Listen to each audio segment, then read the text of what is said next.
I didn't expect anything grand for my 60th birthday. I've never been the kind to demand attention or make a fuss. I thought maybe there'd be a phone call, a quiet message, maybe a small visit. Not because I needed it, just because I thought someone might still think I mattered. But when the day came, it was quiet. Too quiet. I woke up early, just like always, out of habit more than excitement. The house creaked in the same way it always does in the morning. Old wood, older memories. I made myself some tea, sat at the kitchen table, and looked out the window for a long time. There was nothing special about that day. No streamers, no cake, no card in the mailbox. I didn't expect much, but I suppose part of me still hoped. Just a little. Around noon, my phone buzzed. It was my daughter. A single text. "Don't expect a party. We already did enough raising you." That was it. No happy birthday, no smiley face, just that. I read it twice, then a third time, just to be sure I wasn't misreading something. I wasn't. I stared at the screen for a long time, not quite feeling anything yet. Just empty, like my stomach had quietly dropped without warning. I set the phone down without replying. What was there to say? I didn't want to start a fight. I didn't want to beg for kindness on a day that should have meant something. I just nodded to myself, like I understood something I had always avoided seeing. I got up, poured myself another cup of tea, and sat back down. The chair creaked, and for a moment, that sound felt louder than the silence in the rest of the room. I looked around. The house used to feel full. Toys on the floor, laughter in the halls, her voice yelling for more cereal or asking where her shoes went. Now it was just still. Everything in its place. Nothing out of order. Nothing left to do. I thought about her growing up. The birthday parties I organized with balloons and scavenger hunts. The nights I stayed up late sewing costumes or fixing school projects she forgot to mention until bedtime. The mornings I packed her lunch while trying to get to work on time. I gave everything I had, and some things I didn't. And I never kept score. Not once. But now I wondered if that was the mistake. That maybe in giving so much, I taught her I'd always be there to give more. That my presence was a default, not a gift. That no matter how she spoke to me, I'd stay. On that birthday morning, something shifted in me. Not a loud, angry thing. Not some vengeful declaration. Just a quiet fold of something deep inside. Like a curtain slowly being drawn. I didn't cry. I didn't even feel much. Just a strange calm. Like I was finally seeing things clearly for the first time. I thought about the wedding. 3 weeks away. I'd paid for almost all of it. Not because I was asked to. Because I offered. Because I thought maybe, just maybe, this would be a moment we could share. That I could stand quietly in the background and watch her smile and feel like I had helped build something good. The venue, the food, the decor, the deposit on her dress. Every detail, quietly taken care of. She never thanked me. Not directly. She just forwarded invoices and links and said things like, "They need it by Friday." I handled it. And I smiled while doing it. Because I thought that's what a parent does. But on that birthday, after reading that message, I started to realize maybe it wasn't kindness she saw in me. Maybe it was weakness. Maybe I'd made it too easy to be forgotten. I didn't respond to the message. I didn't send a follow-up. I went for a walk instead. Past the bakery where I used to buy her favorite strawberry tart. Past the bookstore where we spent Sunday afternoons reading side by side. Past the little playground with the rusted swing set where she once fell and scraped her knee. And I carried her all the way home without once putting her down. The city hadn't changed much, but I had. And maybe she had too. I started thinking about what would happen if I didn't show up to the wedding. Would she even notice? Or would she just say, "Good, one less thing to manage"?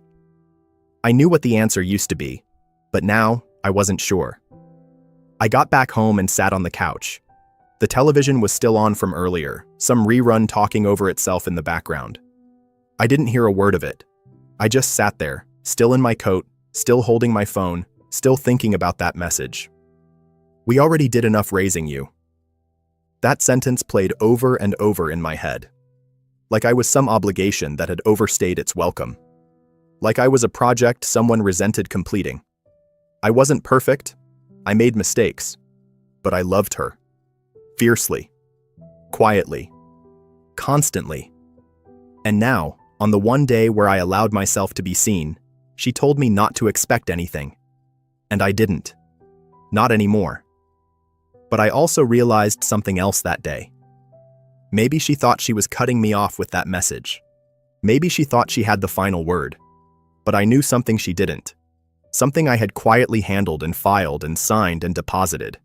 I had paid for every single piece of her wedding. My name was on every agreement, every check, every confirmation. And maybe, just maybe, it was time I stopped giving things to people who saw me as disposable. That night, I didn't sleep much. I didn't toss and turn. I just stared at the ceiling in the dark, feeling the kind of stillness that comes right before a storm. Not the kind that tears things apart. The kind that clears the air. I wasn't angry. I wasn't vengeful. I was just done waiting to be treated like I mattered. Done hoping someone would remember I existed beyond what I could pay for. I decided I'd give her what she asked for. No more presents. No more face. No more quiet. Yes. Just silence. But I also knew one more thing. The wedding venue would be calling me soon. And this time, I'd pick up. But I wouldn't say what they expected. The next morning felt no different, except for how quiet everything inside me had become. I didn't open the curtains. I didn't check my phone. I just sat at the kitchen table again, this time with the light off, watching the reflection of the gray sky in the window. Thought about how many birthdays had passed in this house, how many years I'd lived waiting for moments to be meaningful, only to realize that some people never return the weight you carry for them. I used to think love was about showing up, no matter what. That consistency was the greatest gift you could give someone. That if you kept saying yes to the pickups, the payments, the late-night phone calls, the wedding budgets, eventually, they'd understand what that meant. But that morning, I realized maybe the problem wasn't that they didn't understand. Maybe the problem was that they did, and simply didn't care.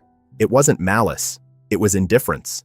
And sometimes, that cuts deeper than cruelty. I poured myself a glass of water and took one slow sip, just to feel something physical. My body still moved out of habit, even if my mind didn't know where it was going. The chair beneath me felt harder than usual. The house felt colder. I wasn't sad, not anymore. I was adjusting. My world had quietly shifted, and now I was watching it from outside the glass. At around 11:30, the phone finally rang. I didn't recognize the number, but I knew who it was. I let it ring once, then twice. Then I picked up, my voice steady. "This is Mr. Whitmore," I said. There was a cheerful woman on the other end, bright and efficient, asking to confirm final details for the upcoming wedding at the Riverpoint Estate venue. I listened. She listed the florist, the menu selections, the chair count. She asked if I was still the primary contact for billing. "I am," I said. She asked if I'd like to finalize the remaining payment that afternoon or if I preferred to do it on the due date next week. I was quiet for a moment, then I said, "I'd like to cancel everything." Silence. It was the kind of pause you only hear in a room where someone has just dropped a glass. "Sir, I'm sorry, did you say?" I repeated it. Cancel everything. The event, the contract, all of it. I could hear her breathing on the other end, shuffling through papers, checking something on her screen. "Mr. Whitmore, we've already begun preparations," she said gently. "The deposit is non-refundable." I nodded to myself. I understand. That was a gift. The rest is not. She tried to clarify, maybe thinking it was a mistake, maybe assuming there'd been a family emergency. I didn't explain. I didn't owe anyone an explanation. I thanked her for her time, told her to send a cancellation confirmation to my email, and hung up. My hands weren't shaking. My heart wasn't racing. It felt like turning off a light in a room I no longer needed to enter. That afternoon, I received 3 missed calls. One from the wedding planner, one from the caterer, one from my daughter. I didn't answer any of them. I didn't even listen to the voicemails. I just watched the notifications pile up quietly at the top of my screen like dust on an unused table. She texted later that night, "Why aren't you responding?" The venue just called me in a panic. I stared at it. My thumb hovered over the keyboard. But I didn't type anything. I just let it sit there, like her birthday message had sat with me. A mirror, finally held up. For once, she could wait. The next morning, I opened the window and let the cold air in. It bit at my skin, but I didn't mind.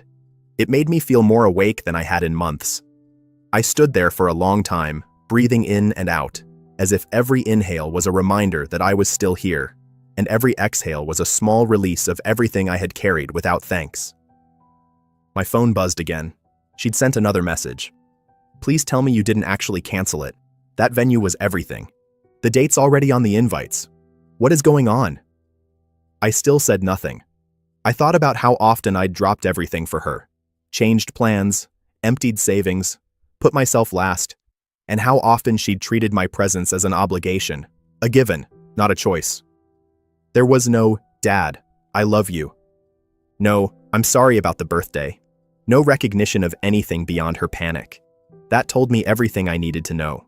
She wasn't sorry I was hurt. She was sorry her plan had a crack in it. That evening, I opened a small drawer in the hallway. Inside was a folder labeled "Wedding." Neatly filed receipts, vendor agreements, timeline spreadsheets I had once studied like scripture to make sure nothing went wrong. I took the folder out, sat down at the table, and looked through it slowly. Not out of regret, just to see it one last time before I let it go. Then I picked up the phone, called the bank, and canceled the remaining transactions. Quietly, without anger, just finality. It was like closing the back cover of a book you already knew the ending to. A week passed. The phone calls slowed. The messages got shorter. Then one night, she called again, and I finally answered. Her voice was sharp, full of frustration and disbelief. "Why would you do this to me?" she asked. "Do you even realize what you've done?" I said nothing for a few seconds. Then I replied, "You asked for the best gift I could give you, so I disappeared." She didn't respond right away. I could feel her searching for a response, something to throw back. But silence has a weight, and that night, I let it sit. Finally, I said, "You told me you'd already done enough raising me. So I stopped asking to be raised. You raised me into silence. I'm simply honoring that." The call ended not long after. She didn't apologize. She didn't scream. Just hung up. And I let her go. That night, I slept without interruption. No spinning thoughts. No mental rewinds. Just stillness. For the first time in a long time, I felt like I had finally stood up for myself. Not with anger, not with punishment, but with absence. The kind of absence that echoes. The days that followed weren't dramatic. They were just quiet. A kind of silence I had never truly known before. Not the absence of noise, the absence of expectation. I no longer waited for texts. I didn't check emails hoping for a change of heart. I stopped hovering near my phone like some uninvited guest waiting to be noticed. Instead, I moved through my house like it had finally become mine again. I took out the trash without rushing. I fixed the cabinet door that had been loose for 3 years. I bought groceries and let myself buy the brand of coffee I used to drink before switching to the one she liked. The world hadn't changed, but something in me had shifted just enough that I no longer felt like I was orbiting someone else's sun. I was no longer trying to stay warm by someone else's fire. It wasn't revenge. It wasn't anger. It was a decision. A decision to reclaim my space, my time, and my dignity. For so many years, I had measured my worth by how useful I could be to other people. How quickly I responded, how often I gave, how much I sacrificed without being asked. I thought that's what love looked like. But now, standing in the stillness of my kitchen, I was starting to understand that love without respect is just servitude with a smile. I remembered the way she had looked at me on my birthday. Not with cruelty, but with condescension. As if I were the burden she'd carried instead of the man who'd carried her. And I began to wonder if all those times I'd shown up, all those times I'd paid, comforted, or solved her problems, I had been feeding a version of love that didn't require her to see me as human, just as useful, reliable, quiet, replaceable. I didn't cry. I didn't rage. I just breathed. In. Outside, again and again. The strange part was how freeing it felt. People think heartbreak is loud. It isn't. Sometimes it's the quiet decision to stop chasing an apology that will never come. And that's what I did. I stopped. That weekend, I went to the farmer's market for the first time in years. I walked alone. I bought a small bag of plums and a loaf of bread. No one asked me where I'd been or who I was buying for. And for once, I didn't feel the urge to explain myself. I sat on a bench under a tree, pulled a plum from the bag, and bit into it slowly. It was soft, sweet, and messy.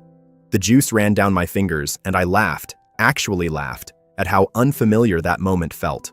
To be alone and still feel full. I hadn't realized how long it had been since I'd enjoyed something without looking over my shoulder for approval. That night, she called again. I saw the name flash across the screen and let it ring. I stared at the phone while it vibrated, knowing that somewhere on the other end was a storm brewing. Not because I was gone, but because she could no longer rely on my silence. I didn't answer. I didn't need to. I knew exactly what she wanted. I could already hear the words before they were spoken. "You're ruining everything. I can't believe you do this to me. This is the most important day of my life." But here's what I've learned. People who only call you when they need something rarely ask how you are. They ask where you've gone, because they never noticed you were drowning while they stood safely on shore. So I let it ring. She didn't leave a voicemail this time, just silence. 2 days later, her fiancé called. I hadn't expected that. His voice was calm, almost diplomatic. "Mr. Whitmore, I just wanted to check in. I heard about the venue cancellation, and I was hoping we could talk about it. Maybe there was a misunderstanding?" I almost respected his tone. Polite, measured. As if I was a business associate, not the father of the woman he planned to marry. I listened. He kept speaking. Something about rescheduling, alternate funding, compromise. And then he said something that snapped the air in the room. "I know she hurt your feelings with what she said, but this is a really big moment for her. Surely you don't want to ruin it over a comment she didn't mean." That sentence sat with me like a nail through the floorboard. I let him finish. I waited.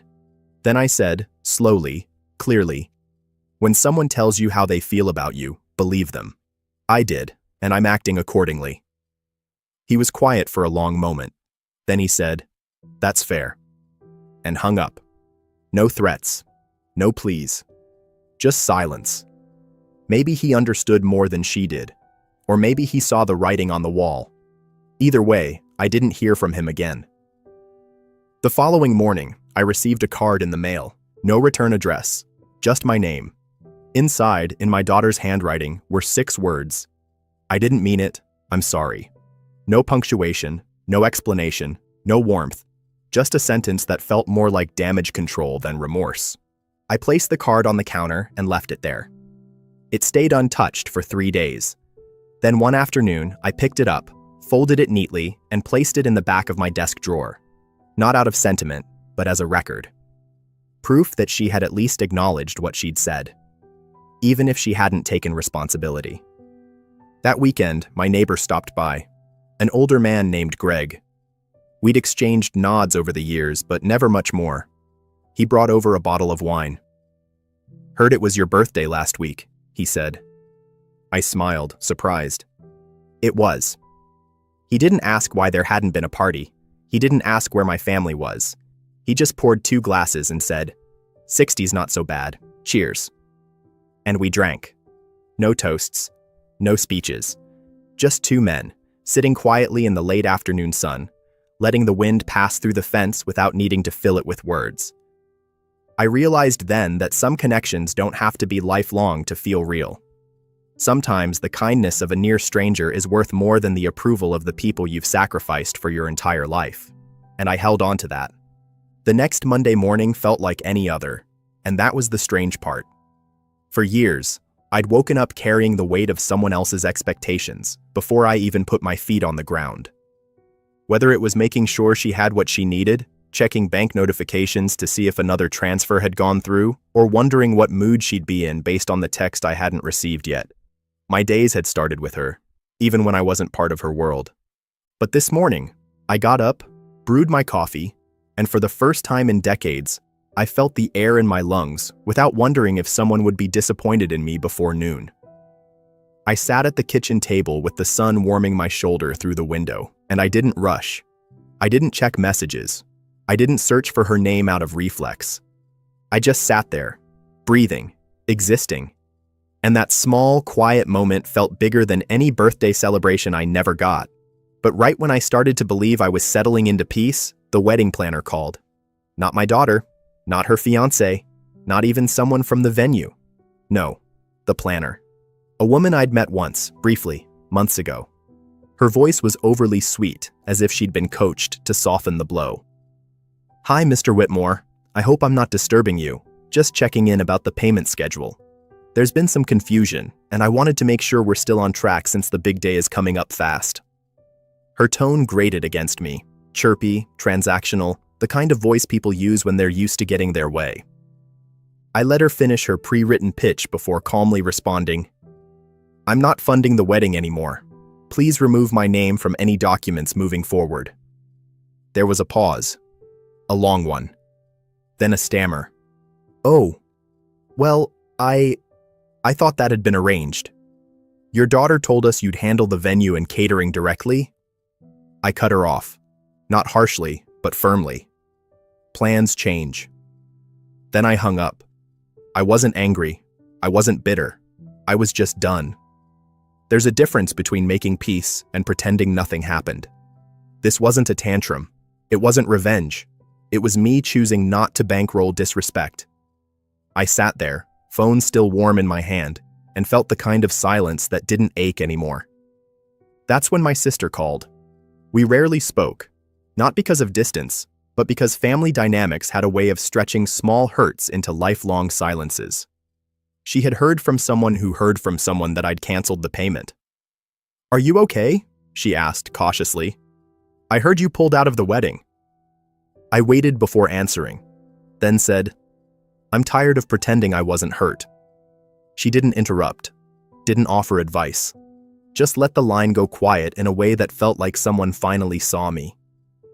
"She's going to be furious," she said eventually. "I know," I replied. "Do you care?" "Not anymore." That was the truth. Not the angry kind, the exhausted kind.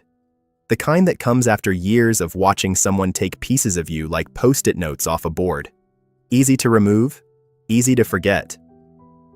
That night, I got an email from my daughter. Not a call, not a visit, an email. The subject line said, "We need to talk." I opened it slowly, like peeling back a bandage you know is stuck to something tender. The message inside wasn't long, just a few cold sentences wrapped in faux politeness. "Dad, I was shocked to hear you canceled the payment. This is extremely embarrassing and puts me in a terrible position. I've invited 150 people. The venue needs to be paid. You committed to this and now you're backing out with no explanation? I really hope you reconsider, or this is going to damage our relationship permanently." No apology, no acknowledgement, just pressure. Guilt dressed up as formality. And that was the moment it all clicked. She didn't see me as her father. Not in any real way. I was a transaction, a budget line, a problem solver with a wallet.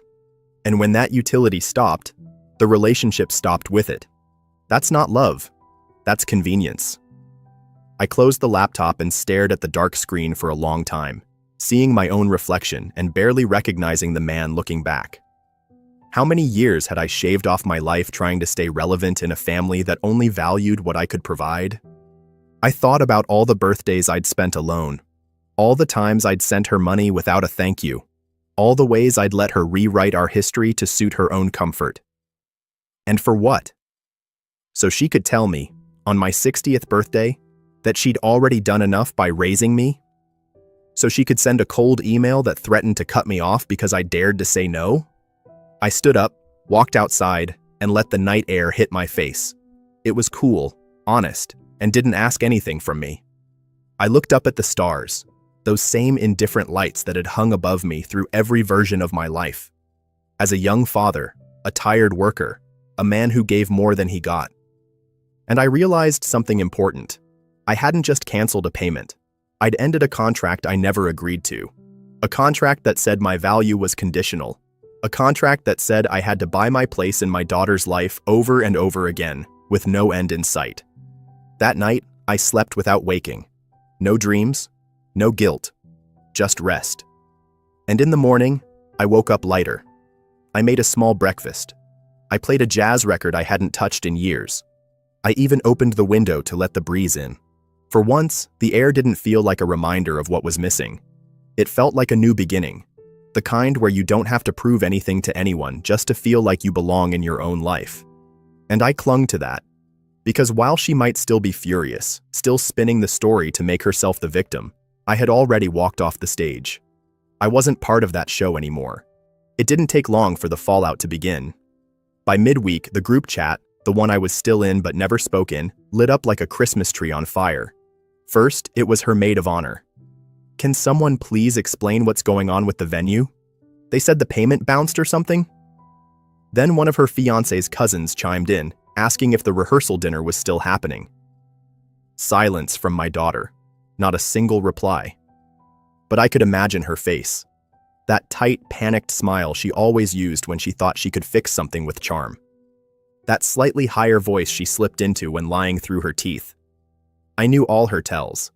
I'd studied them like a second language. But instead of stepping in, I sat back and watched. It wasn't out of malice. I wasn't rooting for disaster. I just knew, for the first time in my life, it wasn't my job to hold everything together for someone who wouldn't even hold a door open for me. And that thought, as sad as it was, came with a strange peace. That night, she finally called. Not to apologize. Not to ask how I was doing. Just, "Why are you trying to ruin my life?" No hello, no preamble. Just that. Full force, no hesitation. I didn't answer right away. I let the silence sit there, heavy and thick, until she filled it again. "Do you have any idea what this looks like? People are talking. They think I'm some kind of spoiled brat who can't pay for her own wedding. You know I was counting on you. I told everyone you'd cover it. Why would you embarrass me like this?" I kept my voice calm, because someone had to. "You embarrassed yourself the moment you decided my birthday wasn't worth a card, but your wedding was worth thousands." She scoffed. "Oh my God, this is about your birthday? Are you serious right now?" And that's when it hit me. She really didn't get it. Not even a little. It was never about the cake or the candles or the lack of decorations. It was about being treated like a burden when all I'd ever tried to be was present. She kept talking, fast and defensive. "You always do this. Make everything about you. It's my wedding, not yours. Why do you have to make a scene just because you feel left out?" I could hear her unraveling, and in that moment, I realized how many years I'd spent letting her rewrite reality. Letting her twist things, so I always ended up the villain for wanting basic human decency. I'd sat through so many of these conversations in the past, giving in, making peace, writing checks, just to keep her world spinning smoothly. But not this time. I let her rant until she ran out of breath. Then I said one sentence. "I didn't cancel the wedding. I just canceled my participation in the lie." She didn't reply, just hung up. For days, there was silence. Not just from her, but from everyone. I became a ghost in my own family, not because I disappeared, but because I finally stopped shouting to be seen. And in that silence, I started to remember things I'd buried under the noise of constant disappointment. Like the way she used to smile when she was 5 and held my hand at the park. Like the birthday she forgot in college because she was so busy. And the way I still mailed her a care package that same week. Like the time I paid off her credit card debt without her asking, and she told her friends she handled it on her own. I remembered every little cut she delivered with a thankless tongue and a proud posture. It wasn't one big betrayal. It was death by 1,000 erasures. My love had always been unconditional, but her respect had always been rented, and I was tired of paying the lease. I started getting phone calls from relatives I hadn't spoken to in years. "What happened? Why would you ruin this for her? Couldn't you have handled this privately?" I didn't explain myself. Not to them. Not anymore. Because explaining yourself only works when the people listening actually want to understand you. And most of them were just looking for someone to blame so they didn't have to question the Golden Girls version of events. One aunt, my late wife's sister, called and said, "I know you're hurt. But think of how this makes her look. That was the moment I finally laughed. Not bitter, not cruel, just tired. That's all she's ever cared about, I said. How things look, not how they feel. The aunt hung up without a word. And that was fine by me, because I had finally stopped being the family's safety net. Let someone else catch the fall this time, if anyone even tried. Days turned into a week, and then another. The wedding loomed closer, and still, no apology, no self-reflection, just silence and tension, like a storm circling a house too proud to board its windows. But what they didn't know, what she didn't know, was that I had been building my escape quietly, brick by emotional brick. Not out of revenge, not even out of sadness, but because I finally saw the truth. Some people will love you as long as you're useful, and the moment you ask to be treated like a person, they'll call you selfish. I wasn't selfish. I was empty. And I was done pretending that being drained was the same thing as being loved. I thought about writing her a letter, a final explanation, a list of all the birthdays missed, the favors forgotten, the years of invisible fatherhood. But then I realized she already knew. Deep down, she knew. She just didn't care. Or maybe she didn't know how to care. Either way, my words wouldn't fix what her choices had already broken. So I didn't write the letter. I didn't call. I didn't beg to be included again. I just waited. And when the storm finally arrived, it didn't look like thunder. It looked like a phone call from the wedding venue. I didn't say anything after that conversation with her. I just stopped expecting anything. From her, from anyone. My birthday passed, and I sat alone with a store-bought cupcake and one flickering candle that I lit myself. Not because I wanted to celebrate, but because I couldn't bear the silence anymore. The house was too quiet. There were no messages, no calls, no accidental reminders that I even existed. Just the sound of a refrigerator humming in the background, a chair creaking when I shifted my weight, and the little flame that trembled with every breath I took. I didn't make a wish. I didn't blow it out. I just watched it burn down until the wax melted into the frosting. That was the first time I realized how small I had become in their lives. Not even forgotten. Worse than that. I had become invisible. A relic. An obligation they thought they had already fulfilled. They had done enough raising me, after all. That line echoed in my ears like a curse. The irony was cruel. I had given her everything. Every opportunity. Every sleepless night. Every ounce of patience I didn't even know I had. I was there for her first day of school, the nightmares, the heartbreaks, the college rejections and acceptances. I held her hand through all of it. And now, she couldn't even bother to pretend I mattered. I wasn't hurt because I was excluded from a birthday. I was hurt because she meant it. That line wasn't just thoughtless. It was truth. It had come from somewhere deep inside her. Somewhere that had already decided I didn't need love anymore. That I was something she could discard now that I wasn't useful. I went back to my routines after that. Cooked for one. Cleaned the same surfaces. Folded laundry that didn't matter if it was wrinkled. The days blurred into each other, and I kept pretending I was okay with it. Because if I let myself stop pretending, I was scared of what I'd feel. Or worse, what I wouldn't. But the universe has a cruel sense of humor. Just when I started believing that nothing else could surprise me, the phone rang. It was the wedding venue, a cheerful voice confirming the final deposit for her big day. "Just making sure we're good to go," the woman chirped. "The father of the bride usually takes care of this part. Do you want us to use the same card from the engagement dinner?" And for a moment, I forgot how to breathe. The engagement dinner. The one I had quietly paid for, without being asked, without being thanked. Because I thought, maybe, that would be the gesture that would remind her I was still here, that I still loved her. And now I was expected to pay for the wedding too. After everything. After she had looked me in the eye and said I wasn't worth celebrating. My hands were shaking. Not with anger, but with something colder. Something deeper. Not a flare-up, a freeze. Like something inside me had snapped clean without sound. I didn't answer the venue lady right away.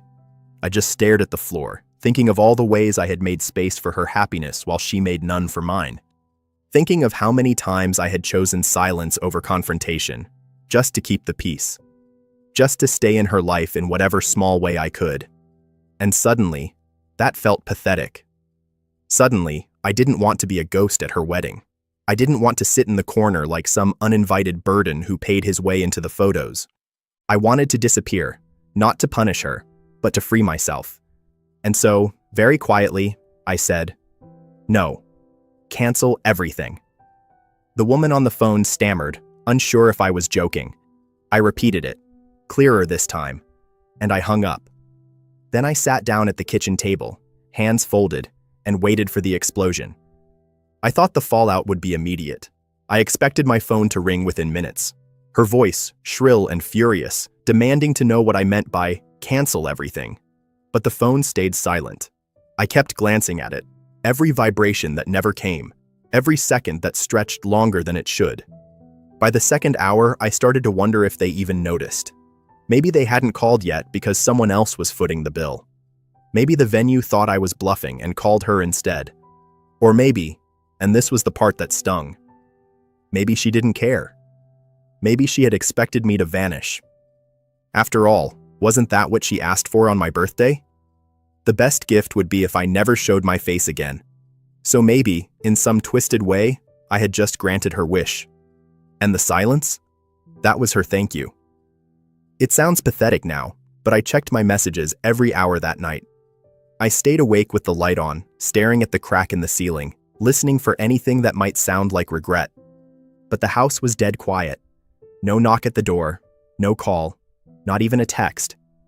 And slowly, I began to realize something about our entire relationship, something I hadn't let myself admit until that moment. I had always been the one holding the thread. I had always been the one initiating, reminding, giving, forgiving, reaching.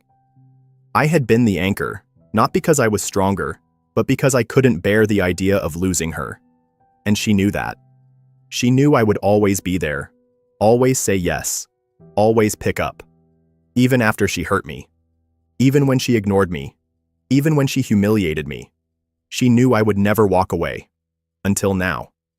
That one word, cancel, had done something no argument or years of neglect ever could. It had shifted the weight.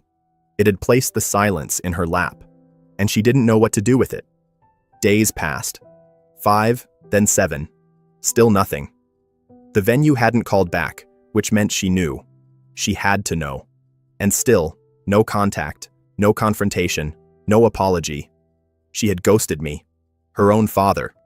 After I had paid for her education, her apartment, her engagement. After I had swallowed every insult just to be near her. After I had smiled through every time she looked through me like I was furniture. I told myself I didn't care, that I was free now, that the silence was peace, not punishment. But that was a lie, because I did care, and I hated that I cared. I hated how my chest still tightened every time my phone lit up, hoping it was her. I hated how I still remembered her laugh as a child, the way she used to cling to my hand crossing the street. I hated that even now, when she treated me like nothing, I still loved her like everything. And I hated that I didn't know how to stop. I started avoiding the places we used to go together. I couldn't walk past the park bench where she used to swing her legs and tell me about her day. I changed the radio station when songs she used to sing came on. I stopped going to the grocery store on Sundays. That was her favorite day to surprise me with a visit, back when visits still happened. I thought distance would make it easier, that the more time passed, the less it would sting. But grief isn't always loud. Sometimes it's quiet. Sometimes it just sits with you, in your chair, in your hallway, in the space between meals, and waits for you to acknowledge it. And when you don't, it doesn't leave. It just grows heavier. I started dreaming about her. Not nightmares. Not arguments. Just dreams where we were sitting at a table, laughing. Where she called me dad like she used to. Where she looked at me with something other than indifference. I'd wake up with tears on my pillow, ashamed of how badly I wanted the dream to be real. How badly I still hoped for something that was already broken. I told no one about what happened. Not my sister, not my neighbor, not even the man at the hardware store who used to ask how the bride-to-be was doing. I let the world assume everything was fine, because somehow, admitting the truth, that my daughter had discarded me, felt like confessing to a failure I hadn't recovered from. It wasn't just the wedding that had been canceled. It was my role, my relevance, my place in the story. I wasn't the proud father of the bride. I was just a forgotten name on a contract, a bank account with legs. I couldn't even blame the groom. I barely knew him. He had always been polite, distant. I wondered if he knew what she had said to me on my birthday. If he knew what kind of woman he was marrying. Or maybe he did. Maybe that's why he kept his distance. Maybe he had seen the way she treated people she didn't need anymore. Maybe I wasn't her first casualty. Or maybe I was just the only one who stayed. Until now. But still, I waited. I don't know why. Some part of me still hoped for a knock at the door. A letter. A voicemail. Anything. But all I got was silence, and the sound of time folding in on itself. It was the 9th day of silence when the wedding venue called me again. Not to reconfirm, not to scold me, but to ask if I was absolutely certain about the cancellation. I asked why they were calling again. The woman on the other end hesitated. I could hear her shuffling papers, trying to sound neutral, but the truth spilled out anyway. Because the bride and her mother just came in. They assumed the payment was already processed. I paused. Her mother. My ex-wife. Of course. I shouldn't have been surprised. They were always aligned when it came to taking, but never when it came to giving. The venue manager sounded nervous now, like she realized she had said too much. They were upset when we told them the invoice wasn't finalized, she added. I let her squirm for a few seconds before I calmly said, "Yes, I'm certain. Cancel everything." Then I hung up, and for the first time in weeks, I didn't feel weak. That same evening, it happened. A knock at the door. I stood still in the hallway, staring at the wood grain like it was alive. My chest tightened. Then it came again, louder this time. I opened it. There she was. My daughter. Wedding hair already done, mascara smeared, eyes swollen with disbelief and fury. She didn't even say hello. She pushed past me into the hallway, leaving the door open behind her. "What the hell is wrong with you?" she snapped. "Why would you do that?" I didn't answer. I just closed the door behind her and turned slowly. She was pacing now, her hands flailing, her white satin robe fluttering behind her. "Do you know what you've done? The venue won't give us the date back. Do you have any idea what people are going to say? What his family is going to think?" Her voice cracked on that last word. Family. I tilted my head. Funny. That word. Coming from you. She froze, just for a second. Then her eyes narrowed. "Don't make this about feelings, Dad. This was business. You agreed to pay." I almost laughed. Business. That's what I had become to her. An ATM with a pulse.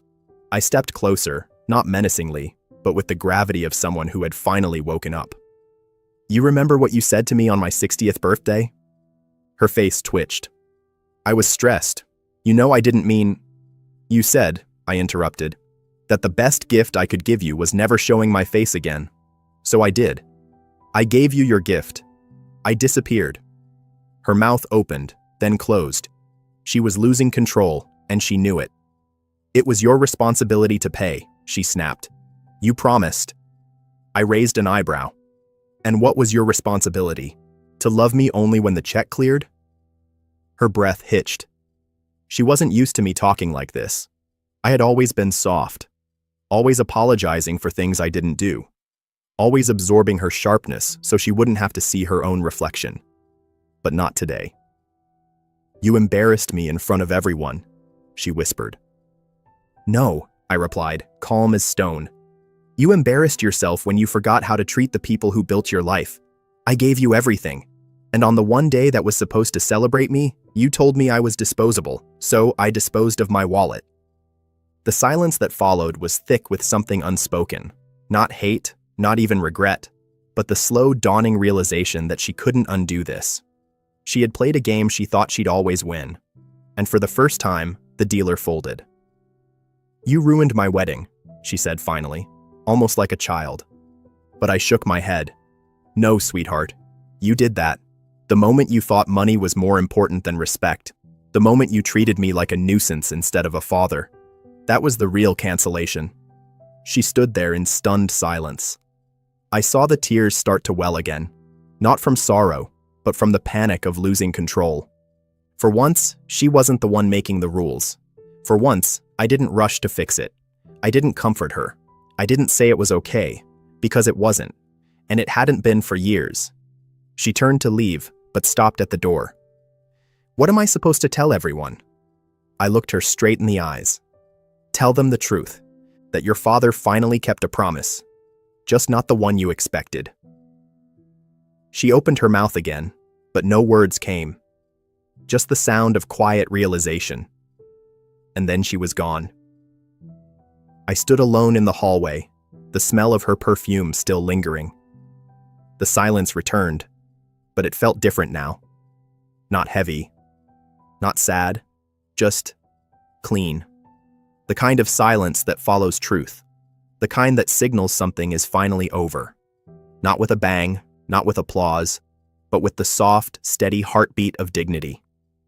I walked into the kitchen, made myself a cup of coffee, and sat by the window. I had missed this view.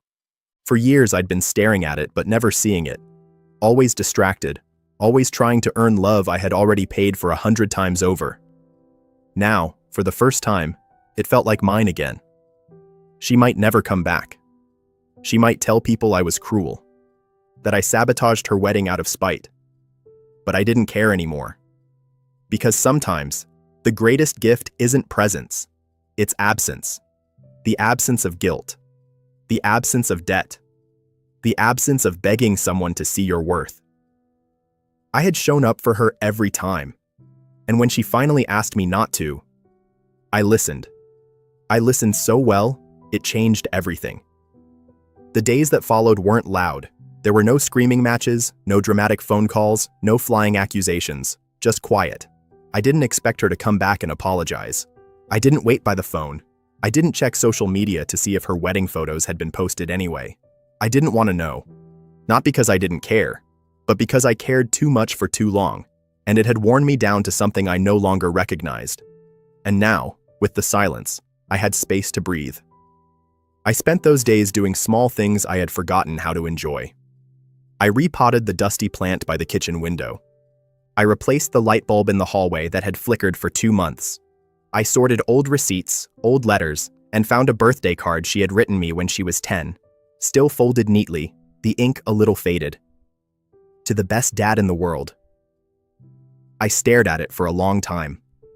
Not with tears, not with regret, but with this quiet ache that comes from watching someone you love vanish in slow motion over the years. It hadn't happened all at once. That would have been easier. No, this was gradual. Little things. Her forgetting my birthday once, then twice. Her asking for money without even saying please. Her rolling her eyes when I reminded her about her mother's lies. And worst of all, the way she looked at me. Like I was her backup plan, her emotional storage unit. Always there. Always full. Always ready to be emptied when needed. I didn't blame her for everything. Maybe I had given too much. Maybe I had trained her to believe I would never say no. I gave her so much of me that I forgot to leave anything for myself. But the moment she said I should disappear, that was the final needle. Not a sword, just a needle. Sharp, precise, and unforgettable. I didn't attend the postponed wedding, if it even happened. Her mother never called either. That didn't surprise me. They'd always shared a skill, rewriting history in their favor. I imagined them telling everyone I was unstable, dramatic, unreliable. That I sabotaged her day out of jealousy or ego. And maybe some people would believe that, but the people who knew me, truly knew me, wouldn't. They'd know how I used to cancel work meetings just to pick her up from school when she forgot her violin. They'd remember how I stayed up all night decorating her 16th birthday cake after the bakery canceled last minute. They'd seen me break down once in the grocery store parking lot, holding a tiny dress I bought when she was a toddler because I remembered how she used to hug me like I was her whole sky. Those memories were mine. Not for her approval, not for anyone's validation. Just mine. In that quiet, I started writing again. Not for publication, just journaling, processing, trying to find the threads between who I was and who I had become. It's strange how much space pain takes up when we don't address it, how it nests in corners, grows roots in silence, and blooms in the dark.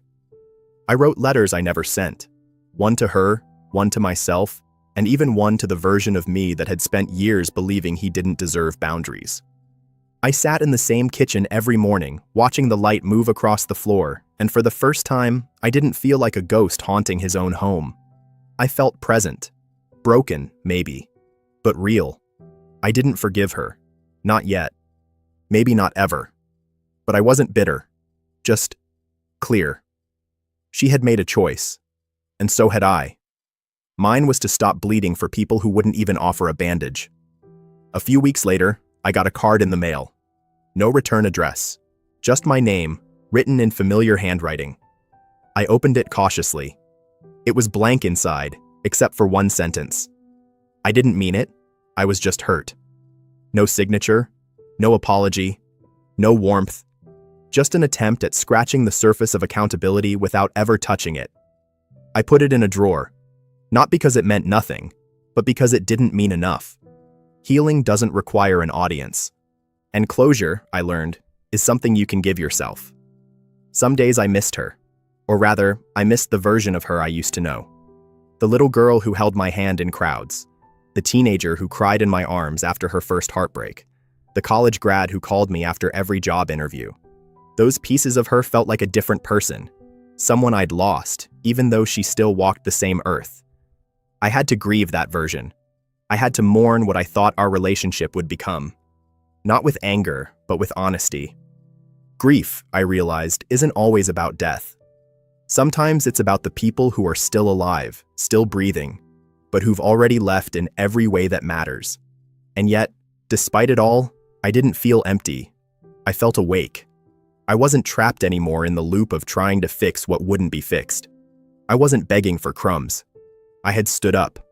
Quietly. Decisively. And there's something powerful in that. In knowing you didn't burn the bridge, but you finally stopped building it alone. That kind of strength doesn't shout. It whispers. It steadies your hands. It lets you exhale. It reminds you that walking away isn't weakness. It's wisdom. And so I carried on. One day at a time. With peace that didn't need permission. With dignity she might never understand. But most of all, with the knowledge that I finally gave myself the one thing I had been waiting for others to hand me. Worth. Life didn't change overnight after that. I didn't suddenly become invincible or endlessly wise. I didn't stop thinking about what could have been or replaying some of the words she said that still echoed when the house got too quiet. But slowly, and without fanfare, things started to feel different. Not easier, just clearer. There's a kind of clarity that arrives only after you've been broken by people you love. A sharpness that cuts through illusions you once clung to. I no longer fantasized about what her wedding day would have been like if things had gone differently. I no longer imagined giving a toast that made her cry or dancing with her to that father-daughter song we used to hum when she was a child. I let those dreams go. Not with bitterness, but with grace. Because letting go of what never was is sometimes the kindest thing we can do for ourselves. I began to fill my time differently. I took long walks without needing a destination. I started volunteering at the community library, helping teenagers prepare for college essays and watching as they lit up when they realized their voices mattered. It reminded me that even when one chapter closes in your life, there are still other pages waiting to be written. And more importantly, read. There were moments when I'd hear a laugh that sounded like hers, or smell a perfume that pulled me back to when she was young and used to sit beside me on the couch, legs curled under, asking endless questions about life. Those moments didn't hurt anymore. They just passed through me, like wind through a window that I no longer tried to close. I learned that pain softens when we stop resisting it. And peace, I found, isn't the absence of hurt. It's the acceptance of truth. One afternoon, I was sipping coffee on the porch, watching the world move around me, when a neighbor stopped by with her young son.